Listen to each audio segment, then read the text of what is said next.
Hello everybody and welcome to Dubai, one of the best known cities in the Middle East and part of the United Arab Emirates. For centuries a harbour town, known for trading goods at the various souks. Today the markets are bright modern malls and the traders are tourists shopping and visiting the Burj Khalifa and the Burj Al Arab, which sit easily beside river rides on a dhow, as well as the museums that honour the traditions of old. The racing culture goes back a very long way here, and camel racing is still happening, but it's for a different sort of competition that we've flown to the Emirates. We are in Dubai at the Dubai Autodrome already for the 13th time that we organize this, the Hankook 24 Hours of Dubai. This is the second biggest motorsport event in the UAE. This is something that we are proud of. 24 Hour has been a long-lasting event. It has the competitiveness, it has also the entertainment in it, and the sociable activities. Drivers come here from all over the world, professionals, but most are so-called gentleman drivers. However, that doesn't make the Hankook 24 Hours of Dubai an easy race in which to compete. I think if you can race in Dubai, you can race anywhere. So everybody that comes here, they are like an A1 driver in my books. Everyone's so great out there and the atmosphere is lovely and the weather's pretty good for January. Creventic, the organisers, have decided to make the whole season even more attractive to touring car entrants. We always have different classes, but what is new this year is that we have two series combined in one race. We have the GT series, that's one, and the second one is the TCE series. So also we have two pole positions. We are very happy to have the 92 entrant. As a driver and as in charge of motorsport, I always think of a driver, and that means you have to have also a circuit that you can maneuver, and this is a place that actually brings over 40 nationalities. I welcome them and I hope they will have a safe but competitive event. This festival of motorsport started a week ago with the Hankook 3x3 Hours of Dubai. No GT and touring cars there, only the cars from the Creventic prototype series. Yeah, it's been amazing. We did the prototype race last weekend, had a few days off and back again now for the 24 hour. And even before the racing has started, the event is attracting attention. Yeah, this is Dubai. This is what makes Dubai so special. The crowd, you can see it behind me, people all over the place. That makes it Dubai. The Saudi Arabia sports minister is one of the spectators, and he's here not just because his cousin is racing. Yes, I'm definitely supporting my cousin and supporting the Saudi drivers, and I'm representing Saudi Arabia here. So we would like to give all what we can do, as much as support to our drivers, even to the national UAE drivers as well. We'd like to support them. They are brothers to us, and we'd like to welcome all the European teams and all other teams from Asia, from America, to welcome them here in their second home. Thursday afternoon and two qualifying sessions, one for the Touring Car Endurance Series and one for the GT Endurance Series. Well, I pushed as hard as good. I didn't have much track time before, so it was quite tricky for me to go out there. It went quite well. I lost 3/10 in my fastest lap due to traffic, so that costed our top 3 spot in the qualifying, which is a bit unfortunate. But we are happy with P7, especially if you look at the driver names who are here, and the competition is really, really high level. So we are happy to be here on this place. The qualifying was really good. Yesterday I did the pole position in SP2 class. So it's the first race of this car, first race of the year, so we are all really happy. Most of the excitement came at the end of the qualifying. At the end of the stint, I ran out of fuel. And then the car stopped, but I had some problem to reinitialize, to restart the engine, so I was in a position really dangerous, so I decided to get out of the car. The 777 set the fastest time. Full joy in the pit garage for MS7 by WRT. Sure, we have some joy because we were on pole and Chris did an incredible lap. But unfortunately, he could not see a yellow flag in the last corner, which was on the outside of the track, and he was concentrating a bit on his line, and he could not see the yellow. So we improved on the yellow. So we've been having this lap cancel, and which is fair, which is the rules. So the pole position has gone back to the 964 Lamborghini of GRT Grasser. Well, I was leading more or less the biggest part of the quali session, and in the end, the Audi went a little bit quicker. But there was a yellow flag in the last sector, so I had to back off. So we kind of expected that we get the pole position, and the lap time would have been deleted. So what can we expect from the race? We want to win the class, and yeah, so far everything looks good. We are in qualifying on P3, but I think the qualifying is not so important. It's still a long journey, 24 hours. In this race, it's very hard to expect anything because it's such a long race. But I expect, hopefully, if we don't have any issues with the car, then we're definitely fighting for a win. We're pole in AM, which is great, and 6th overall. To be honest, the first stint, we're just going to try and be consistent, get through the first couple of hours, and then afterwards, obviously, the overall goal is to be on the podium. But let's see what happens. It's a long race. So last year we started last because the engine failed just before we started. So we started 100th and finished second last year. So we know what it's like at the back, so this will be a bit easier. Even before the race has started, there's another retirement. Number 96 of Optimum Motorsport. Fortunately for the Audi, we sustained damage in the night practice, which meant it was probably a bit unsafe to enter the car. It could have been repaired, but in this sort of environment, maybe to have rushed it would have been the wrong decision. So with the engineering team and the management team, we consulted and decided that the safest thing to do was not to enter the car. So all the team hopes rest with their second entry, the number 232, racing in the Touring Car Series part of this event. The pace car pulls off the track and 90 cars from the GT and TCE series are turning onto the main straight for the start of the 24 Hours of Dubai. The lights are out and Mirko Bortolotti in the green 964 Lamborghini takes a lead in the first few metres.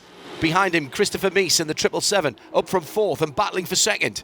But the two Black Falcon entries are fighting hard to keep second and third position. Yeah, it was a lot of traffic, but everyone was very gentleman at the first on the first round, I think. Yeah.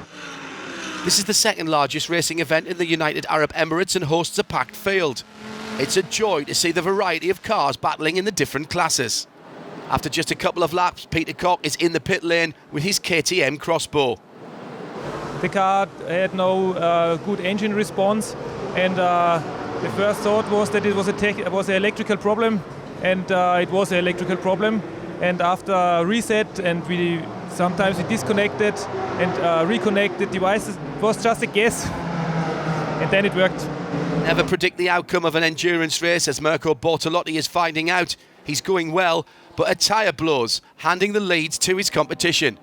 Once Mirko was gone, I had the lead and I tried to pull a gap. I could open up the gap a couple of times, but then you hit big traffic, 5-6 cars at the same time, and you really have to stop on the track more or less.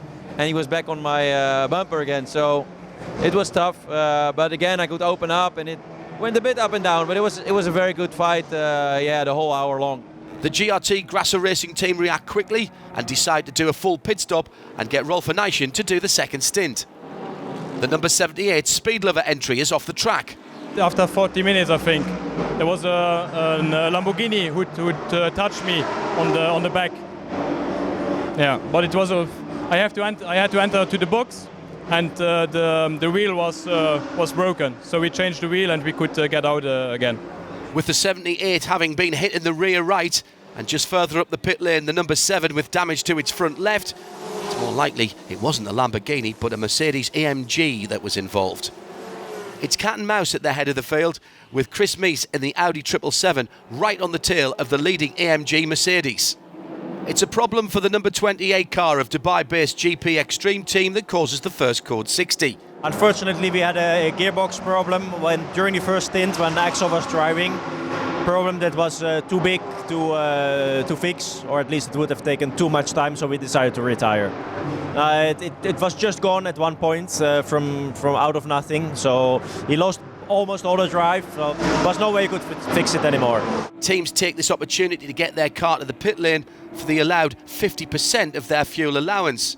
As soon as the Code 60 is lifted, the pole sitter has another problem with the tyre, but it's not that issue that a second Code 60 is called. The touring car number 786 of Scan Grip Racing and the number 85 GT entry of Pro Sport Performance have had a collision and left a long strip of engine fluids on the track to be cleaned up by the marshals. Yeah, I was following the Audi and unfortunately got turned and just had contact on the front, and that was enough to damage the radiator. So yeah, it's the first time I've had to bring the car in from damage that I've caused and have it repaired and lose a lot of laps. So the fluids were not from Adam's car.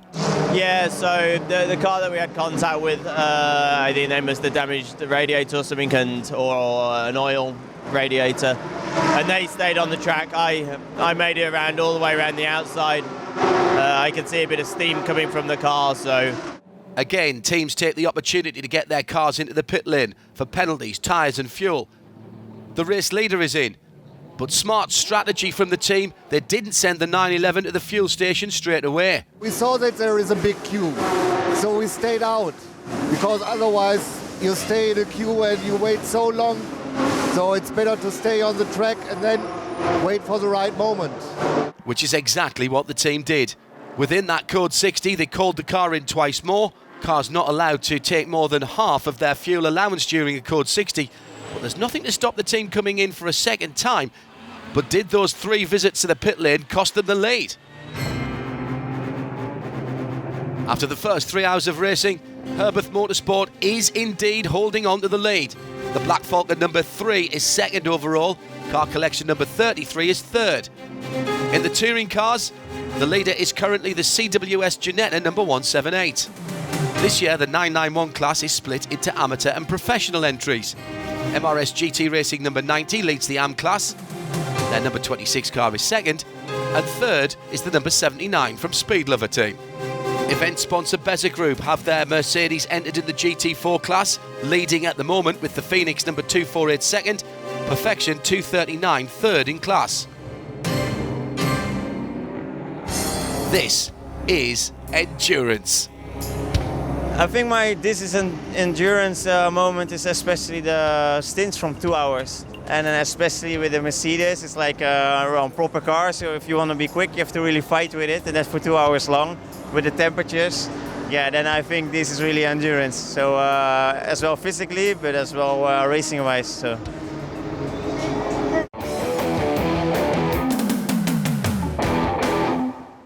In 2006, at the first running of the Creventic 24 Hours of Dubai, the motorsport landscape in the UAE was very different to now. With no history of motorsport in the region, there was simply no local knowledge on how to put together an event like this. However, that's all changed as experience gains on events like the 24 Hours have allowed the local officials, organisers and marshals to attain the highest international standards.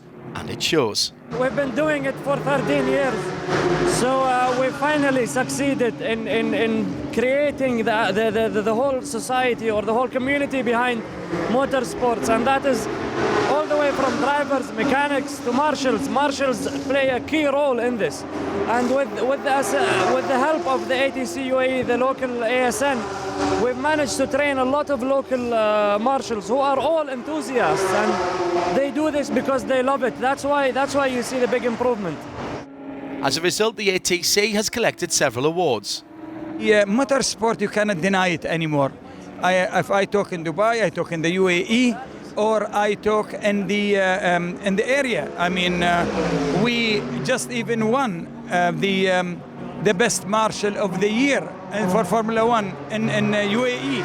So to us, it is a culture. We are proud of the prizes, but the prizes does not make us sit.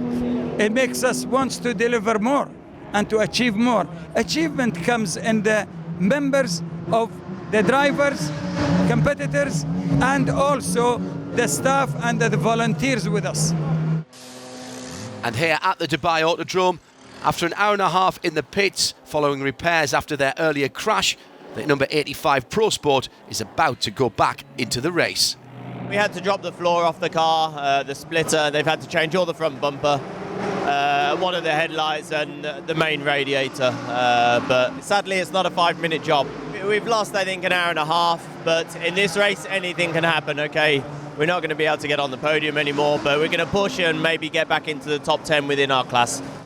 Not the first issue for the number 63 Porsche of Race Pro Motorsport. They're slow on the track. Yeah, I think it was just a failure of some kind. So we had a drive shaft basically just snap the bolt. So I'm not really sure particularly how it happened, but that's what happens sometimes in endurance racing. Michael Hirschman was having a great battle, and during that fight, he found out how strong polystyrene can be. I came too quickly on turn, I'm not sure now which turn, but after the long left, and I was too quick, so I went out with the car and touched the 100 sign. But here you come so quick that it broke actually the front of the car, so we have to replace it now. There were electrical problems earlier on for the number 246, but now all going well. The car is running excellent. We try to give our best to come to the end. But we try to put the fast drivers in now in the night and do a double stint, and then we can try to gain some positions again. There's smoke at the pit lane entrance. It's the Ram Racing number 5 that's on fire. Suddenly at turn 14 I hear a strange noise. So I talked to the radio to Dan and decided to pit immediately. Pit lane entry, the car stopped completely and there were flames coming out of the exhaust. Yeah, I need to see what's going on, but doesn't look good. I hope that they can fix it, not sure. Unfortunately, not possible to repair the car. We wave goodbye to the Dubai day with an extraordinary view. The number 3 Mercedes still battling for the lead. We're running very close to the leader, a couple of seconds behind, and everything is going to plan. So we're in second position, and hopefully, we can take the lead at some point. Now in the darkness, the racing gets even harder. Now it's getting darker, so that was the biggest challenge for me. I felt that the track is more and more dirty and dirtier, so it makes the whole thing slippery. And you have to be concentrated like crazy. You don't have to focus on the other cars, you have to focus on yourself. That's the worst thing, if you do it on the wrong side. Going into the darkness became really tough and challenging in the end, with a lot of guys coming out from the pits, getting directly into the darkness. So really big traffic towards the end of the stint, but I had a good stint. But the target is still to bring the Lamborghini the first time on the podium here in Dubai. If there's a major repair required, it's not only a question if the mechanics can handle the job, but also, is it worth it? The car was performing very well. We lead the class, the 9-1 AM class for a long time, but then we had broken gearbox, so we had to decide what we are doing. We stopped the car, or we are investing 40,000 euros. And we all decided we investing 40,000 euros. We got a new gearbox, brand new gearbox from Porsche, and now we try to catch up. And with the 187 Race Union Porsche back on track, let's take a look at the standings. At 9 o'clock in the evening, still the Herbeth Mercedes number 911 Porsche leading. They have a lap advantage on the number 3 Mercedes Black Falcon. Third overall, Manthey Racing with the number 12 Porsche. It's the AM entry of Herbeth Motorsport leading the race overall, so also leads the A6 AM class. Second, the number 25 of HTP Motorsport. The number 16 of SPS Automotive Performance is in third.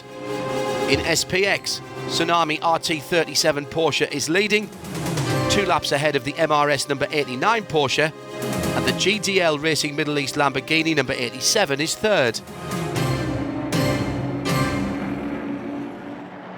You can enjoy the Creventic race series in many ways.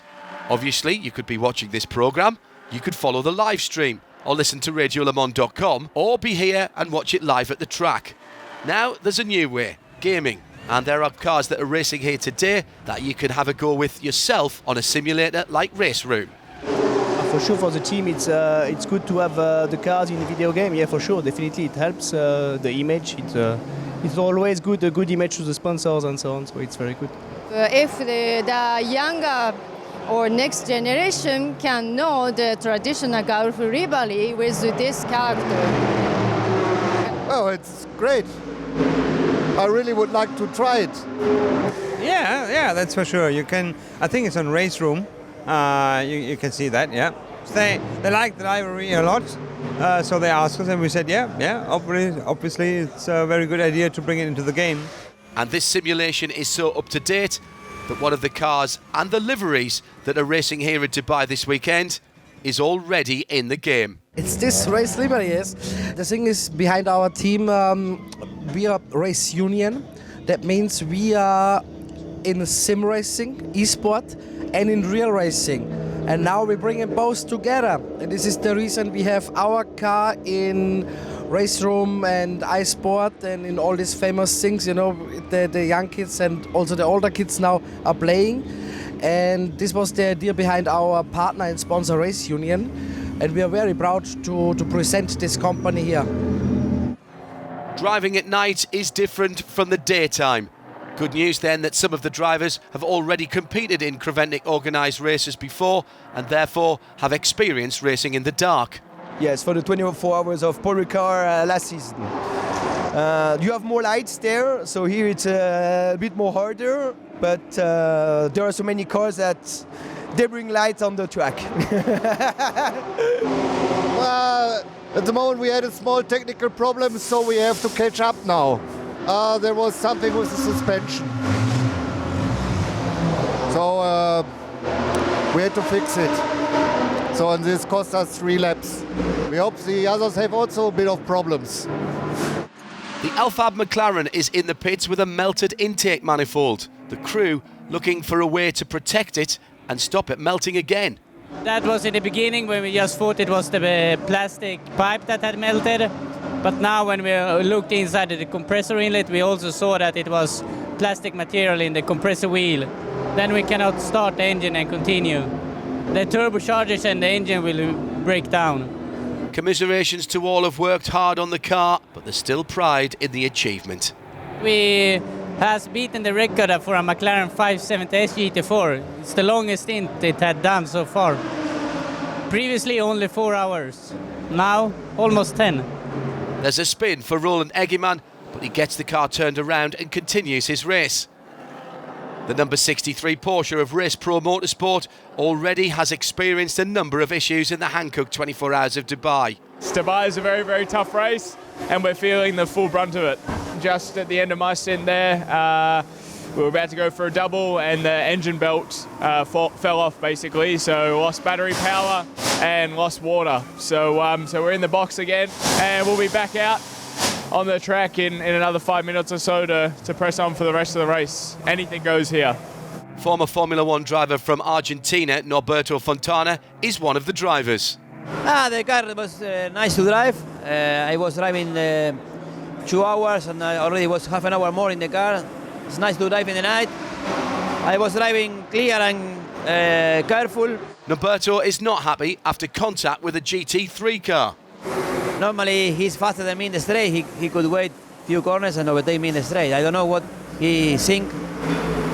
And we are waiting now. So it's a shame because we lost a big chance to win the race. We was leading already and they are working. And we are going to put the car back in the track. 88 speed lover Porsche in the pits and the mechanics working all around the car. He went for the refueling, so he put off his big lights, but he had the supplementary lights on.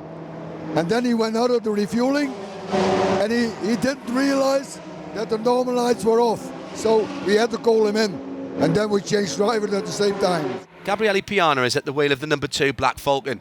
Earlier in the race it was 3 laps down to the leader, but since then has recovered. Car is doing okay. We had a bit of delays at the beginning, but now it's fine. We are back in the fight, back in the lead. It was not so easy at the beginning because there was not so many code 60, so we were expecting a bit more code 60. But now it's going well. It's a close fight. It's very close for the 3 first cars. So yeah, it will be still very long and very tough. For me it's quite hard because I'm new in this series, but I quite enjoy it and it's getting better every time. We had a little problem with the car, but just enjoy it, have fun and do the best what we can. The track is good, so many cars here. So it's a big fight. I think the level is much higher than last year and the year before. And we have many pro drivers here, and also the night speed is higher, maybe 3-4 seconds than last year and the year before. So it's a hard race. Dimitri, however, got into difficulty when the Lamera Cup number 237 had a spin. Just came out from the turn, and the car spinned around already. So, but I couldn't. I could go outside. So because the car was in the middle of the track, no lights, no nothing. So and yeah, it was an accident. I hit the car. Was only one big scary moment when the car collection Audi crashed before us, because it was 50 meters before. So I totally go to the right with the steering, and Dries go to the left. So and was only in the middle was space. So. Very scary moment. Extraordinary resilience shown by both teams. It's what we've come to expect in the Creventic series. Both cars will be back on the track later in the night. Easier than the previous years because the cars in general are faster, so it means you have less traffic. But still, it's really packed. There happened a lot less crashes in this stage of the race than last year. So normally at this moment in the race we will have maybe only 80 or 70 cars left, but now I think we still have around 90 cars. Which is really good, but also more difficult. End of the Code 60, and the battles continue exactly where they'd left off. Given the amount of race tape on the 239, there's clearly already been some contact, and now it needs to be pushed into the garage. Yeah, we had a suspension failure. The upright on the right front had an impact with another car and just snapped. So we are changing the front bumper as well. It had some early impacts, so it was damaged. So we might as well change it while we're in the pit. Same with the brakes, new disc and pads, because we had to do that anyway. We were in a pretty good position beforehand, but now it doesn't look too bright. But we have to be positive. We started at 2 o'clock in the afternoon. It's now 2 in the morning. We're halfway there. Yes, 12 hours down, still 12 hours to go. And in the GT class, it is very exciting. In the first 12 hours, we had 9 different class leaders, 9 different series leaders. So yeah, it's very exciting. In the Touring Car Endurance Series, it's the number 129 Seat of LMS Racing by Baz Cooting that leads by just on a lap. And here are the standings in the GT Series. The top 4 still on the same lap after 12 hours of racing. Manthey Racing's number 12 Porsche has a 10-second gap back to the number 3 second and the number 2 in third. The 777 of MS7 sitting in 4th. In SP2, the number 58 Mark car of VDS Racing Adventures is well ahead of the 201 KTM Crossbow from CCS. In third, the 246 Crossbow of KTM Motorsport Australia. There's a big gap in the 991 Pro Class 2. The FAC number 62 Porsche has a solid 13-lap lead over the RS car number 82 in second. Third in the 991 Pro class, the number 63 Race Pro Motorsport Porsche. This is endurance. My hashtag this is endurance moment is probably the oh dear, I'm going to get hit by a Lamborghini because he's outbraked himself, but he missed me. Just as you close your eyes for a nap, someone tugs on your toe, and there's always something to do. That's a long shift.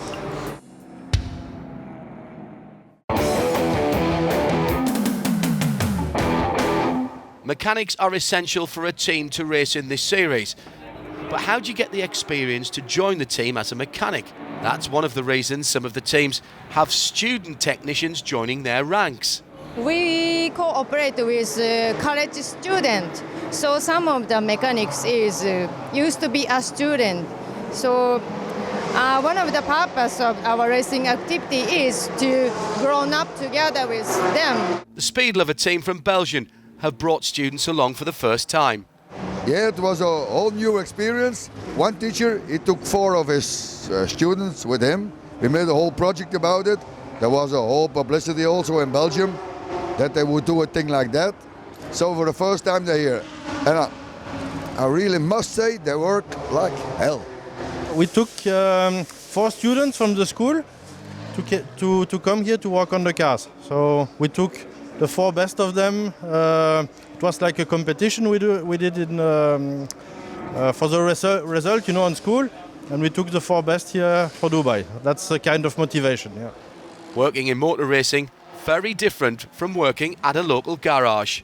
It's a very hard job. They are kind of impressed of how hard it is to work here 1 week on the cars. You know, they didn't know it. It's not holiday. The drivers are very happy with these new additions to the crew. Yes, there are some good people here in the team. They are very young. But it's nice to work with them. And it seems the racing bug has bitten the students. So I asked the students, what do you like most? Going to school or come with me? They all said, we would like to come with you. So. The crew stand by for their cars, and shortly after halfway, there's an opportunity for them to show their creative take on car repairs and prove their worth. A spin for Alex Welsh in the MRS GT Racing number 90. Before this incident, they were leading in the 991 AM class, but after the recovery, the team took 1 hour and 45 minutes to get their car back into the race. At the end of the resulting Code 60, the KTM 201 of CCS Racing catches fire. Cheryl Arndt quickly parks the car close to the pit lane entry, a smart move as the fire goes out when the car comes to a standstill. The car is pulled to the pits and after just a couple of minutes work is back out into the race. It's not just incidents that require assistance from the crew. In the night we changed the front lights. We were starting out with yellow lights and they were not strong enough, and we had an accident, so we could only see what came on the left side of the car. On the right side we just have to memorize what were there. So it seems for hours the top three has consisted of the number 3, the number 2 and the 777. Yes, but there were a couple of incidents. We had some issue with the steering and we lost some time because of that. At this stage in the race, you know, positions are more difficult to gain. We've been leading, depends on the pit stop really and the sequence of refueling and so on. So we've been leading, we've been in the top 3 for a long time, but unless the cars in front have problems, I don't think we can do much better than 5th place. You might think then that the teams hate the fact that they could easily lose the battle for the lead. However, it seems the opposite is true. That's what makes this race very attractive. There's a lot of cars, a lot of incidents, a lot of actions, and you need a little bit of luck. And if you do little mistakes, driving mistakes or team mistakes, and then you have to pay the price. Most teams will have the same conclusion when things go wrong. This is endurance. Yeah, we were on track with a good position, but unfortunately it's the race, endurance race, so we have some problem on track. We lose some oil, so the car stopped on track, and at the end we had some engine problem, so race finished for us. A mesmerising sky at the break of day, and especially here in Dubai, you can see why they call this the golden hour. It was great. I had sunrise. They rolled me out of bed with about 10 minutes warning and threw me in the car. It was an awesome stint though. Track's still lovely. Traffic's calmed down a little bit as it does at this time of day. Beautifully rubbered in. So yeah, it was a really good stint. Almost 18 hours of racing are completed. The battles are still raging on as if the race was only 18 minutes old. Every position in class important. The points gathered for this race, not just for the win, but also for the championship of the continents, with races in Europe and the US to come later in the year. Problem for the Perfection Racing Europe Ginetta number 239. I spun off in the corner just before the long straight, and somebody hit me in the left front wheel. And I don't know, they will have to fix it now somehow. Although they don't yet know which car hit them, that should be an easy task for CSI Dubai. Well, this was found inside the backside of my car, so I guess it shouldn't be too hard to find somebody who's missing this. Number 3 Mercedes is showing the number 1 in red on its LED panel. The red is for the GT series, the 1 shows it's leading. In the Touring Car Endurance series, the Liqui Moly Volkswagen number 130 has the number 1, but its number is green. After 18 hours, Black Falcon is putting their stamp on this race. The number 3 Mercedes leading, the sister number 2 car second overall, and the fastest A6 AM team is HTP Motorsport. Their number 25 is running third overall. If we continue with just the A6 Pro cars, third in class the Manthey number 12 Porsche, the number 964 Lamborghini of GRT Grasser fourth, and the 777 Audi in fifth. The highest non-A6 car is the 37 Porsche of Tsunami in 10th. They're leading the SPX class, with Lippert number 10's Lamborghini second and the GDL Racing Middle East number 87 in third. There's a story behind every single car on track here at the Dubai Autodrome. It's a new Porsche Cup car, so it's a 4-liter engine inside. Very, very powerful car, and yeah, it's pure fun to drive, especially on this track. It's quite new for me. The first race here for the Creventic, and it's everything is working very well. I feel very confident. Honestly, I think Audi have perfected the car in terms of an all-in-all package in reliability, speed, and the car being a very easy car to drive. I think it's one of the most amazing products in motorsports, and I'm happy to be a customer. This Porsche Cup car, Generation 2, is a great car. And as you see, some of our contenders like MRS Racing and Pro Sport and all the others, they are really, and also we are really quick. So a Cup car can end here in this race in the top 10. Everyone is here because they love to race the 24 hours of Dubai. But for one team, it's even more important. They're here to honour a driver. Harald Müller, the initial founder of the company, created this car based on a Ford GT. We homologated on GT3 standard and participated in lots of ADAC GT Master races during the last years. The founder, unfortunately, he left us. He died a couple of years ago. Then we slowed down our activities. Now in the Dubai 24 hours and are more active again.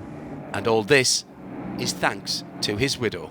The widow, Miss Müller, basically we're doing like this entire event for her died husband. So it's quite an emotional race for her to be with this track, with the entire team back on track. The race leader has just had its pit stop and gets back out without relinquishing the lead. Daylight now, but the crew get some sleep whenever they can. The number 8 started this race as a new adventure, and they're happy with where they are now. Pretty good, I have to say. Like all the races we participated so far, they have not been 24-hour races. So this is the first time we participate with this car in the 24-hour race, and so far we're still going. Did the last stint in the morning. The sun was still very low, but I had a very good stint. I can go quick, fast. We lost first position at 1 o'clock in the night. We had a technical defect. Now we are on position 4 and try to get back on 3. Maybe. Average speed in these endurance races much faster than there used to be in the olden days, which seems not so long ago. Yeah, no, it's a 24-hour sprint race, isn't it? And you can see it just, all the drivers in our class, everyone's just pushing for 24 hours. It's no longer a kind of endurance race. While you drive within your limits, it's a sprint race. Every 1 hour and 15, 20 minutes, half hour, whatever those stints are. And that's a testament to all the manufacturers and what they've done with these cars. And if everybody else is going to do it, you need to do it in order to be competitive. Most competitive car up to now, the number 3 Mercedes AMG GT. Obviously the AMG is a really reliable car, it's a really fast car, which we can actually see. We were always one of the fastest cars out there. And it really felt awesome on the night, and I had really a lot of fun. The SPS Automotive Performance number 24 has had a high-speed impact with the barrier. From this angle, it looks not to be so bad, but as the car is towed away, you can see the extent of the damage. And on the barrier, a testament to the impact that occurred, the 24 has left its imprint. Back to green flag racing, but not for long. I saw some cars slowing down on the back straight, so I slowed down. I just went off throttle and really soft on the brakes. And then one car hit me really bad from behind, and there was nothing I could do. There was no chance to avoid it, but sometimes shit happens. I know to see the cars were extremely slowly drive on the end of this right line from, and in this moment where I undertake the car for me, and I go out I see the car will stand for me and can not brake and turn the car and then crash in the Black Falcon Mercedes. Yes. Yeah, the Hofer guys came to apologize straight away. So yeah, sorry for us. After the big crash in the end of the straight, I think I got some dirt in the front of my radiator. So the water temperature raised to 130 degrees, so I had to go in to clean it. And just when I left the pit lane, then my suspension broke and I got a flat tire as well. So the tire basically destroyed the whole rear. And so I had to go back to the garage, and I think we were there for like 10-15 minutes. So yeah, that wasn't really a nice last stint, but I had to deal with it anyway. So. Essential service for the new race leader as they come in to change their brake discs, which had nearly disintegrated. This has cost them a whole lap, but with a 4-lap lead, they had time to spare. Although the track hasn't changed, going back to racing in the daytime is different from racing in the dark. The car reacts to the heat a little bit different, so as the sun comes up, the temperature rises, the car reacts a little bit differently, so we can't push quite as hard as we were through the night. So we have to reserve a little bit more and kind of keep a bit within ourselves and within the tyres during the day. You can enhance your chances of a podium position if you have multiple cars entered, especially if they're competing in 3 different classes: SP2, 991AM and SPX. The weekend has started very bad, as you know. We had a crash with car 88. We had to work till late night to repair it, but from then on it went better and better. We had one little issue with my Dutch driver's car, the standard cup car. A stone pierced the radiator. So we had to replace the radiator, and they dropped some places, but the 3 cars are still running, so it's okay. Just 3 hours to go. Let's have a look at the intermediate standings.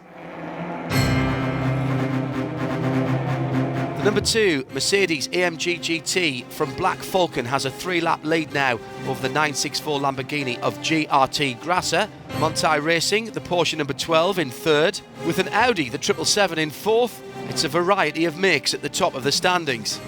In A6AM, there's a 2-lap gap from the leader, the SPS Automotive number 16, to the 18 Chevrolet V8 Racing in 2nd. Also 2 laps back from 2nd to 3rd, the HTP Motorsport number 25.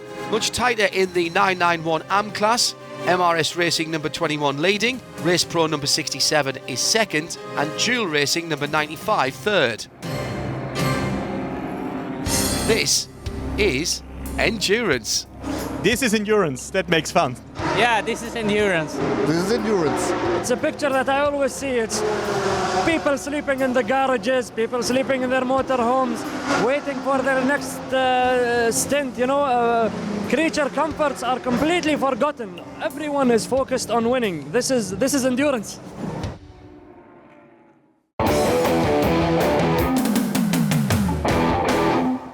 The 24-hour GT Endurance Series couldn't exist without sponsors. Partners like Hankook are essential to the organisation of a series like this. But it's not just about the title sponsor. Jordans.nl have been supporting the Creventic organised series from the very beginning. Jordan Sign & Promotion is already for 12 years exclusive supplier for the 24-hour racing, for the Hankook or the Creventic races. We produce all the banners before the race, but to fix it, we must do it on the race, on the track, on the paddock, around the secretary room. The partner decals are prepared in advance and sent to the teams. Quite often, teams need new ones. When the teams are putting the stickers on the car and it's damaged, it's not going well, then they come to me here on the race and they ask me for new numbers, and we make immediately new numbers because they come not through the scrutineering without number. It's very important. There's always been a sticker shop at the circuit to supply the new decals, and this year they've expanded their service to supply the teams too. We started this year to produce on the circuit here, and that's very important for the teams. They missed sponsor logos, and we can produce the sponsor logos in full color here on the circuit, and that's a very new product for us. We're at the final part of the race, the leader working their way through the field to try and stay ahead, or perhaps even increase the 3-lap lead that they hold. 3 laps sounds a lot, but is nothing if the car has difficulties. That's one of the reasons why endurance racing is so exciting. You have a flawless race for 23.5 hours, but an incident 30 minutes before the end of the race could, in a split second, undo everything you've been working for. The opposite is also true. Even if you have a big repair on your hands, it's worthwhile to do it because there'll be ample time to race afterwards. Perfect example, the 82 Porsche of RS Car Motorsport. They were towed in at 4:30 in the morning, but now, 7 hours later, they're ready to go back out and race. We just repaired the gearbox because it's broken and we can find another one. But our friends help us and we take the gearbox from another car. And now we fixed, and now we need to make about 50 laps to make a result, because we need to 60% of the race. That said, the 60% rule is important, especially for those running the full championship and looking for season points. Yes, we need to make more than 60% of the laps of our leader.